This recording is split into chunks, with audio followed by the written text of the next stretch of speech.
This is Judge Dodell. I'm going to talk about a subject near and dear to my colleagues, those that are practicing law in a courtroom setting, and fees are being incurred. Well, actually, fees are being incurred sometimes in cases that don't necessarily go to litigation, but we are referring mainly in these shows to litigation because the public is involved in the litigation. So attorney's fees. When do you get attorney's fees? In England, which is, to my way of thinking, the better view, the loser pays for the attorney's fees that are incurred by the winner. That really is incentive to get cases settled, because not only are you risking that you have to pay your own lawyer, you might have to pay the other lawyer as well. But now I want to talk about a specific, because I recently had a case that I had to decide the amount of attorney's fees. It was in a restraining order. A restraining order case which was hotly contested by both sides. One side claimed that the other side was running up the bill, which is not unusual. They were talking about things that were being done in Missouri, and this was a California case.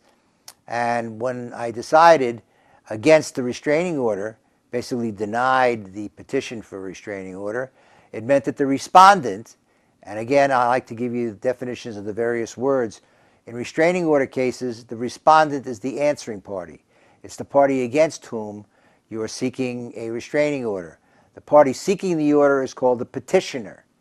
So in this case, I ruled in favor of the respondent, followed almost within a matter of days with a big fat bill for, I think it was about $25,000 for the work that they claimed that they had done.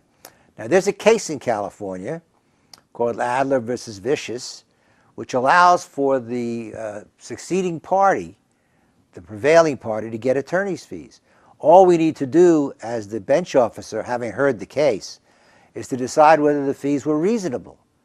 Because under American law, the losing party does not have to pay the winning party unless there's a specific provision, and in California it's Civil Code Section 1717, that allows for the payment of attorney's fees, or if the parties have agreed in an agreement, in a written document, and possibly even in an oral agreement, that the prevailing party, and that's the term, prevailing means the winning, the prevailing party is entitled to be paid its attorney's fees. Well, I went through these bills. They were long.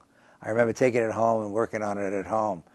And there was a lot of duplication. There was a lot of things that were unnecessary. In another case that I had, they were billing for 5 lawyers to attend what they called team meetings.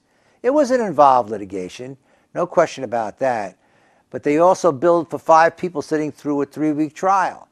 1 or 2 lawyers could have handled that easily.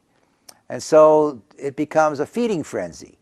Billable hours. And you know, if you've ever heard any of my other talks, lawyers have a mantra. It's called billable hours. And so I went through all of this and looked at all the documents, and everybody filed declarations as to what they did and why they did it.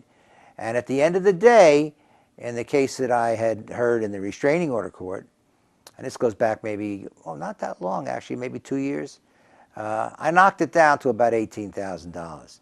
Strictly a discretionary call. What do you do if you lost? You can file an appeal and allege that the judge acted in abuse of discretion or arbitrarily. It's a tough standard to get an appeal granted. So keep in mind, if you're in restraining order court, you're running a risk if you lose, and they have an attorney, of course. If they don't have an attorney, there's no attorney's fees. You run a risk of it becoming very expensive if you lose.